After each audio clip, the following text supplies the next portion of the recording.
माकडू आणि बोलणारं छत्री. एका रंगीबेरंगी जंगलात माकडू नावाचं एक खूप खोडकर माकड राहत होतं.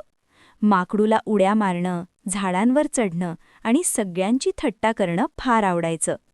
एक दिवस तो उड्या मारत मारत जंगलात फिरत होता, तेव्हा त्याला एक छान लाल रंगाची छत्री दिसली. माकडू म्हणाला, "अरे वा, जंगलात छत्री! ही तर माझ्यासाठीच असणार." तो छत्री उचलतो आणि अचानक छत्री म्हणाली, "ए माकडू, जरा सावकाश." माकडू घाबरून उडी मारली. "अरे बापरे, छत्री बोलते?"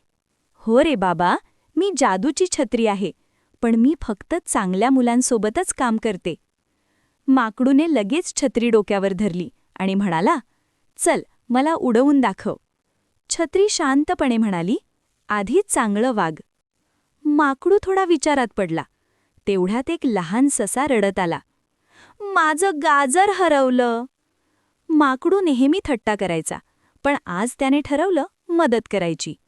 तो सशासोबत सगळीकडे शोधू लागला. थोड्याच वेळात गाजर सापडलं. ससा आनंदाने म्हणाला, "धन्यवाद माकडू." आता छत्री चमकू लागली. "छान, आता बघ जादू." माकडूने छत्री उघडली आणि फू, तो हवेत उडू लागला. माकडू हसत हसत जंगलावर फिरू लागला. हत्तीला हाय, पोपटाला टाटा, कासवाला नमस्कार. थोड्या वेळाने छत्री म्हणाली, "आता खाली उतर."